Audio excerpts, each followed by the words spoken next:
Gospod, k komu naj gremo? Besede večnega življenja imaš.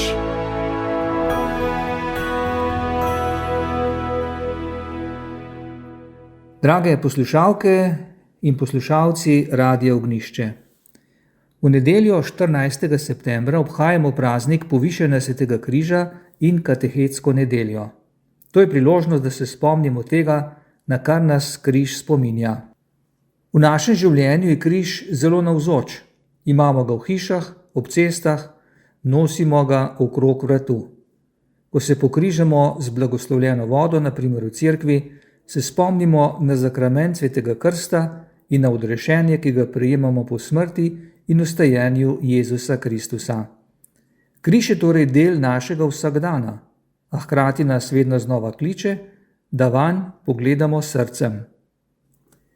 V praznični Božji besedi beremo Jezusove besede. Bog svojega sina ni poslal na svet, da bi svet sodil, ampak da bi se svet po njem rešil.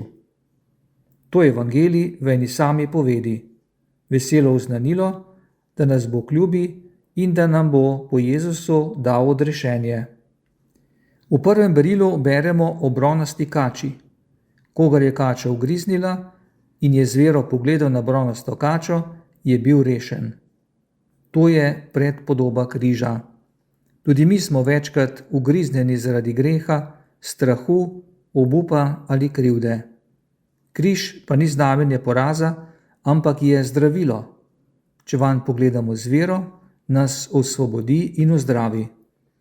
Zato v svojem življenju ne bežimo pred križem, ampak ga objemimo kot pot življenja.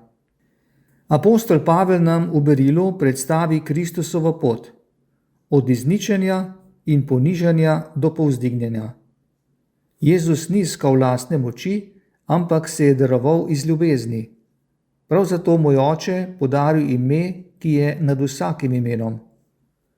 Ko se tudi mi učimo ponižnosti in služenja, ko postavljamo druge predse, takrat smo na poti, ki vodi k poveličanju.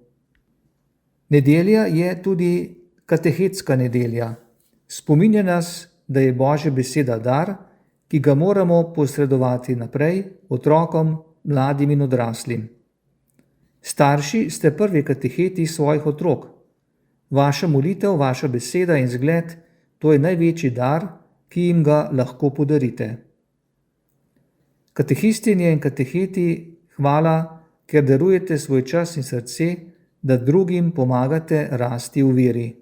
Vaše poslanstvo je nadaljevanje Jezusovega dela, da bi se svet po njem rešil.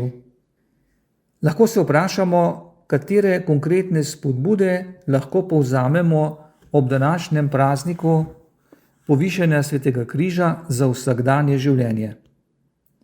Najprej vsak dan poglejmo na križ. Naj bo to v sobi, v kuhinji ali v avtu, morda na cesti. Naj nas spominja, da nismo sami, Gospod je z nami.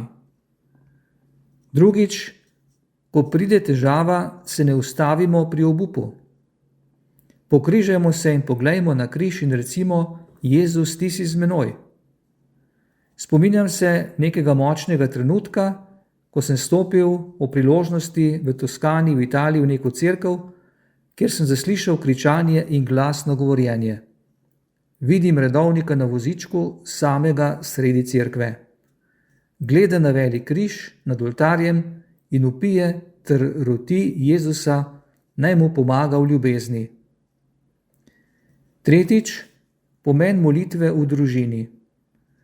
Vsaj enkrat na teden se skupaj pokrižajmo in preberimo odlomek iz Božje besede. Lahko se pokrižamo z blagoslovljeno vodo, se spomnimo na krst. Nekateri imajo doma pri vratih tudi majhne kropilnike in se pokrižajo z blagoslovljeno vodo vsakič, ko gredo od doma. Starši, na primer, pokrižajo svoje otroke. Potem podpirajmo katehete. Povabimo otroke k verouku, jih spremljajmo, bodimo z njimi pri sveti maši. Naslednja pomembna stvar je vidik odpuščanja. Križ in Jezusov zgled, ko je odpustil mučiteljem, nas uči, da je odpuščanje močnejše od maščevanja. Naredimo tudi mi prvi korak k spravi. Ko danes gledamo na križ, ne vidimo samo trpljenja, ampak predvsem Božjo ljubezen. Bog je dal svojega sina, ker nas ljubi. To je moč, ki rešuje svet. Zato križ ni konec, ampak začetek in znamenje novega življenja. Drage poslušalke in poslušalci, naj bo današnji praznik priložnost, da znova odpremo srce za Kristusovo ljubezen. Naj križ postane naše upanje, naša moč in naše znamenje zmage. In ko se bomo pokrižali, recimo srcem: Gospod, hvala ti za tvoj križ, po katerim si nas rešil. Vsem želim lepo nedeljo.